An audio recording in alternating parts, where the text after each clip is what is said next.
Hello all. Welcome to your boy Deluxe Man's New Japan Pro Wrestling's Wrestle Kingdom 11. An annual event for New Japan. Basically, their WrestleMania, if you will. And your boy has become accustomed to reviewing this show every single year. And I've been doing it for the last 3 years. And every single show I've watched, I've loved. This year is no different. I loved this show. Everything about it just screams wrestling. And let me say this before we get into everything. This is not the show for the average viewer, for the casual viewer. You have to be a wrestling purist to appreciate what New Japan is. It doesn't have, well, I won't say it doesn't have all of the spectacle sizzle that Raw or WWE has, or had even. You know, this isn't the show for the Rocks or the Stone Cold Steve Austins or the Godfathers or those big personalities that you're used to seeing from the Attitude Era, or you know, back when wrestling was awesome. But you still get some personality, you still get some character in the show. It's not to the extent that you would expect from like a WWE or a TNA. This is about wrestling. This is about what happens inside the ring. And I think this is the kind of show for fans like me that love, and I mean love, the in-ring performance. That see it as an art. That see what these guys do inside the ring not just isn't a lifestyle. It's not just a lifestyle. Because this is how they make their money. This is actually what they do. They see this as an art form. The WWE sees wrestling as sports entertainment. It's all about everything else outside the ring. New Japan is the complete opposite.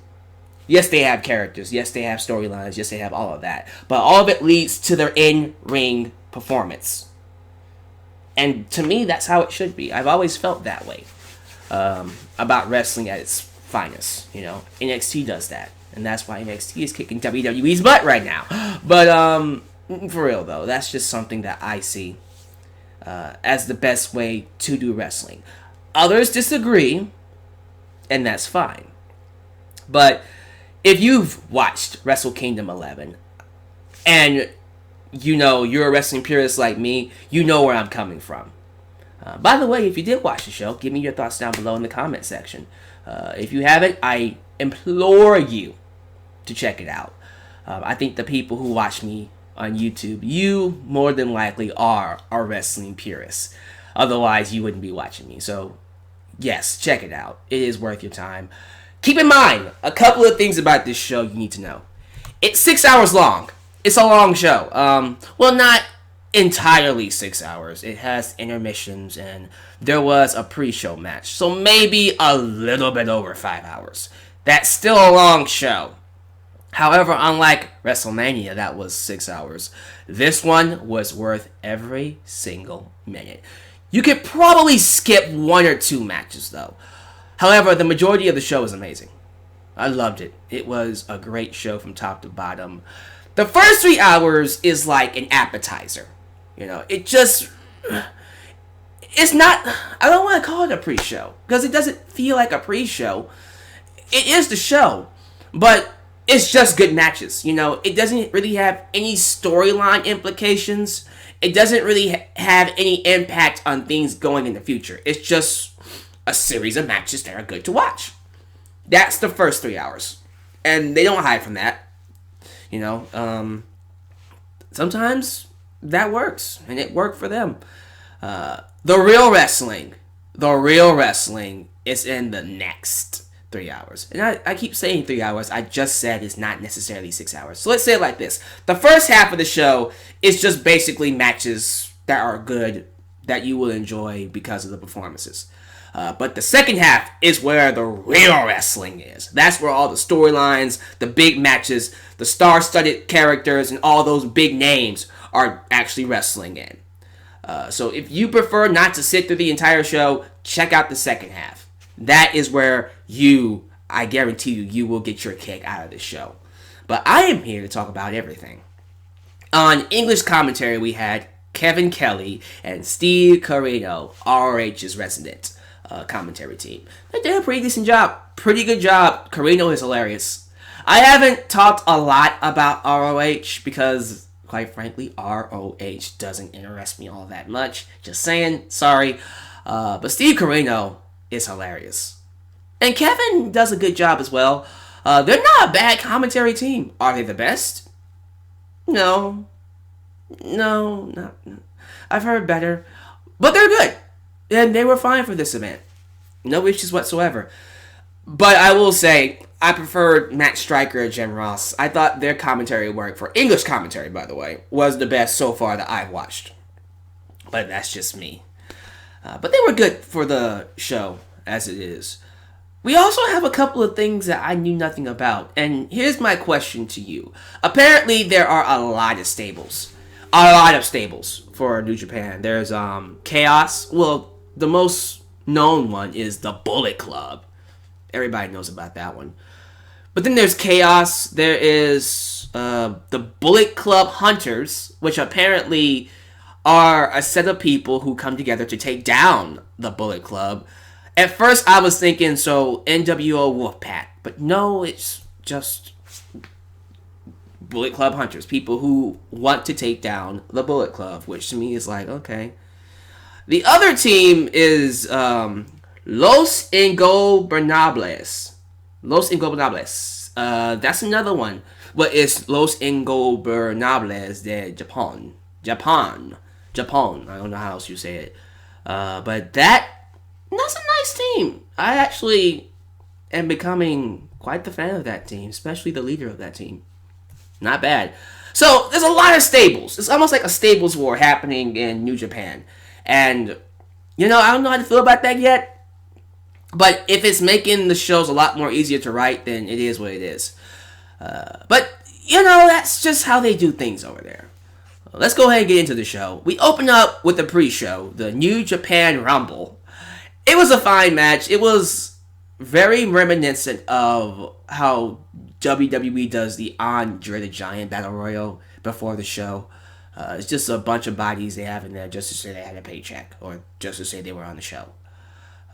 What I like about this Rumble, it is done like the WWE Rumble. You throw them over the top rope. The last one standing wins the Rumble. I don't know what the winner got from this, but we'll see. What I like about this one is that we had surprise entrants. We had Michael Elgin, who won the thing, surprise. But we had Billy Gunn. That was nice seeing him again. We had Jushin Thunder Liger. Always love him. Yoshi Tatsu. Apparently he's back now. And then Scott Norton. Scott Norton from the NWO. And apparently Scott Norton is a former IWGP World Champion. I knew nothing about that. That's awesome to me. So, a lot of surprises that I actually liked. And that was nice for the pre-show. It's just a fun match. Just to pass the time. Like the Andre the Giant Battle Royal. It doesn't really mean anything. Just a match. And they didn't hide from that. So that was cool. Then we get into the real show. The first match we see is actually pretty cool. It's, let me get this right. TV anime special match. Paying homage to the anime show, Tiger Mask Uno. We had Kota Ibushi, which I think is really cool. Kota Ibushi under the mask of Tiger Mask W versus ACH under the mask of Tiger the Dark. So it's basically Ibushi versus ACH. They wrestled just like the wrestlers in the cartoon, the anime. But Kota did put his own spin on it. You still got the typical triangle jump. You still got the typical golden powerbomb, golden spike powerbomb. It's the last ride. Undertaker's sit-out powerbomb. But, everything that he usually does, he did in the match. And never took off the mask. Quite frankly, don't know why he didn't do that. But maybe they wanted to keep it to the anime. Apparently Okada is in the anime, so yeah, New Japan has some influence. And Okada apparently has transcended wrestling in Japan. Man, that's pretty cool. That's big. That's pretty cool. But Tiger Mask W, aka Kota Ibushi, won the match. It was a solid match. Nice match to open up the show. And I like how different they're trying to be with their matches. That's pretty cool. Let's see what else they can do. I would like them to do a Dragon Ball Z match. Just saying. Have someone play as Goku, have someone play as Vegeta. Let's go. I mean, since we're going to anime, let's go all the way with it. We have the IWGP Junior Heavyweight Tag Team Championship. It's the Young Bucks, Matt and Nick Jackson, versus Roppongi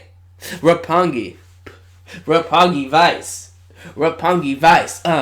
RPG Vice, and Ciampa, who I love watching, versus Ciampa and Rocky Romero. No idea who Rocky is, but I like him.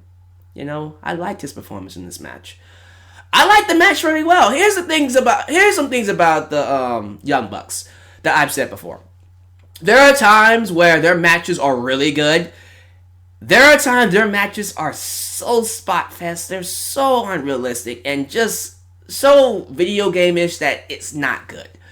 It just depends on whether their matches have psychology or not. Like, for me, if this is how I feel about the Young Bucks. When they're in PWG, their matches are hit and miss. It just depends on who they're wrestling and how they're wrestling. Sometimes their matches are awesome. Sometimes their matches are so ridiculous, it's like, okay, yeah, this has gone way out of hand. But that's what they like. The fans love them in PWG, so that's clearly not for me. I like watching PWG for the hell of it, because it's just a fun show. But getting back to Young Bucks here, there are some times where they do use psychology. And this was the match. Psychology was like one of the best things about their in-ring work. Like, I love how they worked inside the ring. I love how they worked during this match. This to me is how the Young Bucks should be working a lot more often. You can take the super kick parties, you can take the Meltzer drivers, the indie takers, whatever you call it. You can take all of that, and honestly, you can do away with it. That's just me. I mean, the fans love it, so yeah, keep doing it. But the psychology they used in this match is what I want to see more often. If they ever was to go to WWE and do this, they'd be great. But clearly, they love using the super kick parties, and they love using the Meltzer drivers, and all the crazy stuff. And they love making money off of it. So who am I to say to them that they should do what I want them to do? This is just the old school fan of me. Hopefully they can respect that if they're watching this video. They're probably not, but that's just how I see things. They're popular. They have so many championships, like PWG, ROH, and they had the junior heavyweight tag team titles, and they lost them to Roppongi Vice. And the way they lost it too was pretty freaking epic. Ciampa did a dive to the outside and completely missed the padding. He hit the ramp, and I actually thought he injured himself because that looked nasty. And then you had Rocky Romero fighting by himself. He pretty much took on the Young Bucks by himself for a while. And then Beretta got in there and helped him get the victory. A shocking victory. So, again, really good match. But Young Bucks still have the PWG and ROH Tag Team Championships, along with their custom Super Kick Party Championships. So, okay, it is what it is. I don't know if the Young Bucks will ever go to WWE, but honestly, if they're making a lot of money doing what they're doing now, if all the companies, if all the other wrestling promotions want to use them, who am I to tell them to stop doing what they're doing now? So, there you go. Moving on to the Never Openweight 6-Man Tag Team Championship Gauntlet match. That was a mouthful. Basically, it's their version of the Trios Championships. You know, because apparently Trios Championships are very popular nowadays. Thank you, Lucha Underground, for bringing that to the forefront. But couple of things. There was this entrance by a certain wrestler named Tokyo Pip, Yujiro Tanahashi. And, you know, it was very intriguing. It was very intriguing. It needs further research. I need to study it. You know, it needs some studying. There was a certain bunny, a certain interesting bunny during the entrance. You know, it was very intriguing, very rare. Needs to be studied. Reminds me of The Godfather in so many ways, but Jesus Christ, man. Again, it needs to be studied for further research. We had the Bullet Club, Bad Luck Fale, Hangman Page, Adam Page, and the Tokyo Pimp.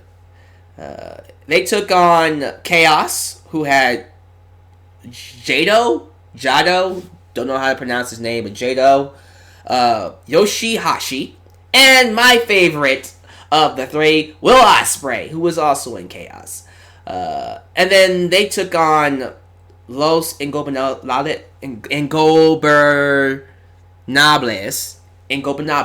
there we go. And they also took on the champions, David Finlay,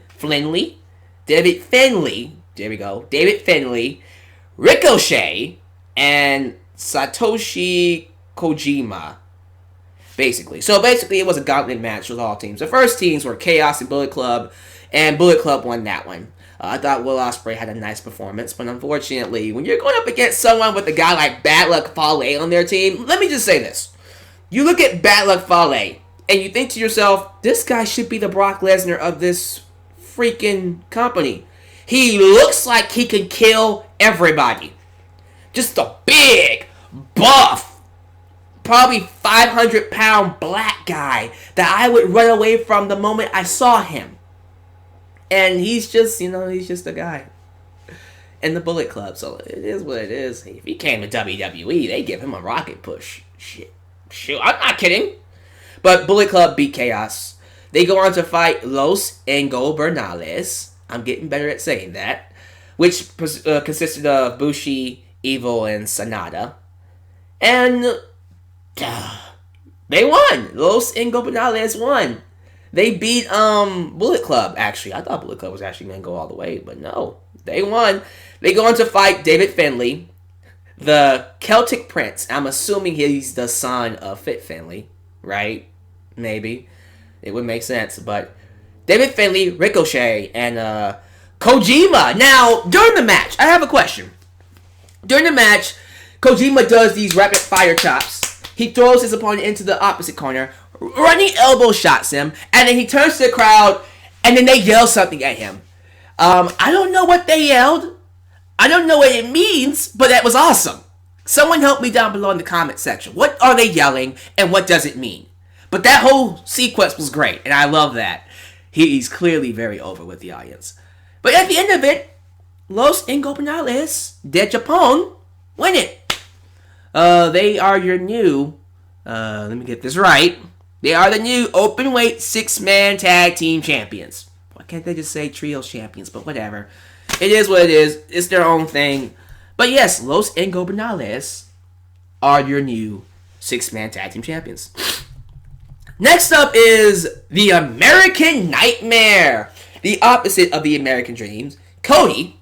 Not Cody Rhodes. Not Cody Runnels. Cody. Those of you who don't know, Cody Rhodes is not allowed to use his WWE name, Cody Rhodes, because WWE has copyrighted the Dusty Rhodes name. And WWE isn't allowing Cody to use his full name. So on the indies or outside of WWE, he is just known as Cody. Now, he can be known as Cody Runnels if he wants to be, but what's the point? Really, what's the point? Cody Runnels is not a big name. It's not that big of a name, and it doesn't sound as big as Cody Rhodes. So to him, just be called Cody. We know it's Cody Rhodes. We already know it's Cody Rhodes. It's just a bitch move. It's a bitch move by WWE for not letting him use his real name, but it is what it is. The American Nightmare, Cody Rhodes took on Juice Robinson, a.k.a. CJ Parker, from NXT. And it was a good match. I like Cody as a villain. I think he's just a classic villain worker. I like that he has mixed the personalities of dashing Cody Rhodes with all his other personalities. That includes grotesque, masked Cody Rhodes, and even Stardust. There's a little bit of every single personality that he's done mixed in with this Cody Rhodes. And it works. You know, he's talking smack, very arrogant, very vile. He's always yelling at commentary to call the action, yelling at Steve Corino. Those of you who don't know what that's all about, back in the ECW days, Steve Corino had a feud with Dusty Rhodes. And Cody apparently remembers that. And he hasn't forgotten all the nasty things Steve Corino said to his father. So, that probably eventually will lead to a match with the two. And I want to see that match. Definitely a match that ROH should do because they don't have anything else to do. But, comes down to it, I thought Juice Robinson looked better than he usually does. Because he didn't look all that well in NXT because he was a jobber. He still lost the match, but he looked a lot more... I won't say dominant. He looked better. How about that? He looked a lot better in this match with Cody than he usually does in NXT. So, I will say that. I just think, for me, you went from NXT jobbing to jobbing in New Japan Pro Wrestling. So, whatever makes him happy. I'm sorry, I don't see Juice Robinson really becoming like a big name in New Japan Pro Wrestling. That's just me. Some of you might disagree, and if you disagree, that's fine. I just kind of feel like, he's a good worker, but I'm just not that high on him. I am very high on the American Nightmare, Cody. And I'm making a prediction right now. Keep your eyes on him during the G1 climax. I can see him winning the entire thing. I'm not kidding. I can see him winning that thing. As a matter of fact, here's a bigger prediction. If it doesn't happen this year, it will happen next year. I see Cody, becoming both the ROH and the New Japan Pro Wrestling World Champion at the exact same time. I don't think anybody has done that before. I think Cody will be the first one to do it. And I hope he is. Watch out. Watch out! Some of you will say, well, that's a little fast for him. AJ Styles joined the Bullet Club, and he shot right to the top in no time. So, yeah. I see Cody Rhodes doing the exact same thing. And he should. That would be pretty cool. We had the Ring of Honor World Championship on the show, because they've been doing that for the last few years anyways. It's a rematch between Kyle O'Reilly, the champion, taking on Adam Cole. This match wasn't as good as their final battle match. It was okay. It was decent. I'm not going to sit here and say it was bad. I just found their final battle match better. Yeah, that's all I got to say about it. It was an okay match. I think for what happened in this match, it makes sense because some fans were not happy that Adam Cole. How did I get that wrong? How did I get those two mixed up? Sorry. Adam Cole, baby! By the way, I love when Steve Corino completely misses the baby thing. Like, he always is too early or too late, and I laugh my ass off every single time. But Adam Cole, baby, won the match. He is the first ever 3-time ROH World Champion. Congratulations to him. Some people didn't like that because, they wanted to see Kyle O'Reilly hold the belt a little bit longer. However, Kyle O'Reilly chose to not sign with ROH. He will be going to WWE very soon. Just like Adam Cole will be going to WWE very soon as well, but his contract doesn't expire until May. So Adam Cole will be joining him very soon, later on this year. But yeah, Kyle O'Reilly will be going to, I won't say WWE, I'll say NXT. How about that? He'll be going to NXT very soon. That's why he lost tonight. But congratulations to Adam Cole for being the first ever 3-time ROH champion. Yeah, he's the first one. The only other people to win it twice, other than him, are Austin Aries and apparently Jay Briscoe. Jay Briscoe, what's the big deal about the Briscoes? But whatever. Let's go on. Now, that was the first half of the show. We now move into the second half of the show. I am 25 minutes into this thing. This is a long review. Sit tight. Second half of the show, we saw a lot of really good matches. I'm going to kind of skim through the first two because, let's be real, they were good, but they weren't as great or amazing as the last four. So let's go ahead and skim through these. The first match is the 3-way IWGP Heavyweight Tag Team Championships. We had the Gorillas of Destiny. I think it's Tonga and Roa Roa. One of them is what's his name from NXT? I forgot his name already. I'm sorry. He used to be on NXT. He's the son of Haku. The Sons of Haku. Chamacho, something like that. I forgot his name. Oh my god, who cares? Gorillas of Destiny. The Sons of Haku took on 2 more members of Chaos. Tomohori Ishii and Yano. Ishii is crazy as hell. His series of matches with Shibata are legendary. Loved his series with Shibata. But apparently he's in Chaos, and they took on who was the third tag team? Oh, Makabe and Honma. And apparently we have new IWGP Tag Team Champions, Ishii and Yano from Chaos win it. Decent match. Yeah, I would be scared of Ishii as well, because that man looks like he can do some bad things to some people, man. I swear. But okay, let's get to this other match that I was trying to get out the way. Actually, no. Let's pause for a minute. No, there is no other match, because this is the final 4 matches, I think. Oh, snap. Okay. Final 4 matches. Here we go. So, the Never Openweight Championship is not next, excuse me. It is the IWGP Junior Heavyweight Championship. That's first. Then the Openweight Championship is next. Both of them are amazing, but let's get to the Junior Heavyweight Championship first. It is the Time Splitter, or Splinter, I think it's Time Splitter. Kushida, who's the champion, taking on Time Bomb. Let me get his name right. Hiromu Takahashi. Time Bomb Hiromu Takahashi. And oh my god, this match was amazing. This is the kind of match that, you know, it's one of those matches that you should become accustomed to seeing in New Japan Pro Wrestling.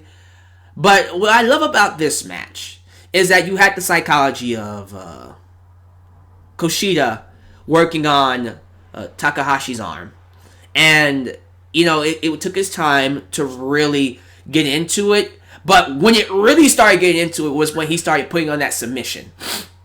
And I loved that, first off, when he would put them in the submission hold, Kushida put him in the submission hold, he would keep it on there for a long time. And I mean a long time, like close to 5 minutes long time.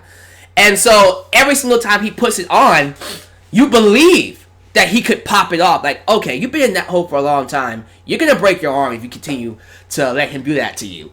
And it really adds to the psychology of the match. And I really got into it towards the end. However, despite his arm being completely destroyed, Hiromu Takahashi ends up beating Kushida for the IWGP Junior Heavyweight Championship. And, you know, by the way, I don't know if you caught this, but the story here throughout Wrestle Kingdom 11 is that every single championship match is changing hands. Every single title so far has changed hands. We've had new champions all night. Okay? So that's the story going into it. And I caught onto that, even commentary caught onto that around this match. And then we got to the Never Openweight Championship match. And this is where it actually helped. The story of the night actually helped this match. So we had my boy, Katsuyori Shibata. I'm just going to call him Shibata. That's my boy. I love Shibata. The wrestler Shibata. Taking on Hiroki Goto. Hiroki Goto. And basically Goto has that storyline of he's an amazing wrestler, he's crazy as hell, and he's very dominant, but he can't win the big one. That's the story that he went in with this match. He took on Shibata, who was the Never Openweight Champion, and also the Revolutionary Pro Heavyweight Champion, World Heavyweight Champion. Man, this match was amazing. Now, one thing about the Never Openweight Championship matches, they are classic old school hard style. They hit hard. They are not, kayfabing their punches. Oh, they're beating the hell out of each other. They are literally kicking, elbowing, punching, and the whole thing is just amazing. I love that style. I am a big fan of the real hard style, I'm gonna kick the living crap out of you wrestling. I love it. It's really awesome. And there were a couple of moments in there where both of them were dishing out kicks and punches that were just like, oh my god, he broke his chest, he broke his ribs, and I'm pretty sure they came out with something broken. There's no way either one of them survived that match and didn't come out with a broken bone or something. They broke something. But it was an awesome match. And to our surprise, he finally won the big one. Goto finally beat a big name, by the way. Shibata isn't someone that's just a pushover. He's a big, big name in New Japan Pro Wrestling. And he beat him. Congratulations, Goto, for winning a big championship as well. And I look forward to seeing more of him. Now, if I'm not mistaken, didn't Goto beat someone else? I think it was Tanahashi. If it was not Tanahashi, it was probably Okada. Someone put it down below, because I think he beat someone in G1 Climax. That was a big deal. But yeah, Goto won the Never Openweight Championship. Hey! Championships are changing hands. And that really played into the final two matches. And these, my friends, well, actually, I'll say this. The Never Openweight Championship is a 5-star match to me. It should be, because that was an awesome match. But these next two matches, oh my god. I'm telling you now, these next two matches, the IWGP Intercontinental Championship match and the World Heavyweight Championship match, two of the best matches I've seen in New Japan Pro Wrestling ever. Ever. That last match might be one of the best matches I've seen. Best matches I've seen ever. But let's get to the IC Championship match first. Tetsuya Naito taking on Hiroshi Tanahashi. Naito, the villain of the match, does this thing where he enters the ring and throws the IC Championship in the air. Completely disrespectful. Completely crapping on the heritage and the lineage of that belt. And for some reason, the fans love it. Like, the more despicable, the more evil he is, the more he gets cheered. I think that's just a thing now. The evil villains are just popular. Well, the heroes are popular, but the evil villains are popular now. Because fans just want that. They want an evil villain to root against. And so they cheer on people like Naito, who is very Eddie Guerrero-esque. You know, he reminds me of a mixture of Nick Botwinkle and Eddie Guerrero. And maybe a little hint of, I won't say Mick Foley. Who was someone that was a vicious personality back in the day? I can't think of anybody, but you know what? He has a hint of Nick Botwinkle and Eddie Guerrero, and I like it. Very, very awesome athlete. And Hiroshi Tanahashi is basically New Japan's John Cena. So, with that in mind, this was a great match. I can't say anything else about it. It's just a match you need to go watch. Just an amazing performance from both men. And Naito was the underdog in the match because, you know, when I call Tanahashi the John Cena of New Japan Pro Wrestling, I mean it. Like, for the last 5 years, well, he used to be the world champion. He held that thing for years. A long-standing world champion. And it took a long time for him to actually be beaten. He recently went on a string of losses. Just recently. And Naito beat him. So it was a big deal. It was a huge deal to see Naito beat Tanahashi. And I loved it. Loved the match. This broke the streak. This broke the whole every championship title is changing hand aura throughout the night. So, like I said, that whole story really affected these last two matches. And it really had an impact on the last match. But this was a great match. But let's get to the last match. The last match, oh my god. Let me just do this real quick. Thank you. Thank you for that awesome match. Someone told me on Twitter that Dave Meltzer gave the match 6 stars. I don't think it's possible. Well, actually, you know what? It is Dave Meltzer's system. He can do whatever he wants with it. He probably did give it 6 stars. But whatever the case is, if I was ever going to give a match 5 stars, oh my god. This is the kind of match, and let me find the right words for it. If you are looking for a match that defined wrestling. A match that has everything you want. It has a villain. It has a hero. It has star power. I'm talking about legit star power in Japan, of course. What's his name again? Okada is his last name, but his Kazuchika Okada. Okada is so popular. He has basically transcended New Japan at this point. He's in animes. I think he's actually on TV shows and stuff. He is like legit famous in New Japan. In Japan, period. So big name. And Kenny Omega is basically an international wrestler. You know, he is known for his work in the States, but also his work overseas as well. An international wrestler that everybody knows about. So you have the characters. You have the story behind it. You have Kenny Omega having a breakout performance in G1 Climax against Okada, who I cannot believe it took him this long to be world champion, but he spent years trying to get that world championship, and he finally got it. And he's been doing a hell of a job with it, man. One hell of a champion. And then you have the main event on the grandest stage of them all in New Japan. The stage was set for them. All they had to do was just go out there and have an amazing match. And my God, we got a classic. This was a classic match. Everything about this match just, oh my God, it was great. First off, Okada is an amazing athlete. He reminds me of a young Randy Orton, when Randy Orton was in his prime. One of the best wrestlers I've seen. Yeah, in New Japan, if not ever. Okada is amazing. Okay, Omega. Let's not take anything from Kenny Omega. Okay, I know a lot of people don't like him because of him wrestling the 9-year-old, but this guy is fantastic. Fantastic at what he does. This match had everything. It had high-flying spots. It had storytelling. It had in-ring mat wrestling. It had everything you could want in a wrestling match. Fantastic. And it came down to the last 10 minutes where Okada was going for the Rainmaker. His lariat, basically. It's basically a clothesline from hell. And he hit it. But Kenny Omega, I think he hit it at that point twice, and Kenny Omega kicked out. It's a huge deal to kick out of a move like the Rainmaker, because that's not a move people kick out of.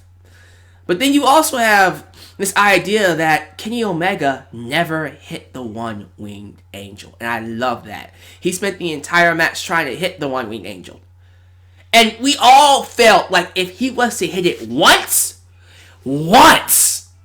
it would have been crazy. Also, there was this spot in the match where Okada was over the barricade. Okada was in the audience, over the barricade. Kenny Omega jumped from the top rope, did a moonsault out of the ring into the crowd, and he hit Okada. That was amazing. Apparently, he's done that before. That's my first time seeing it. No way, I think I saw it in G1 Climax. Yeah, okay, so I saw it in G1 Climax, but that still is amazing. It's still an amazing spot.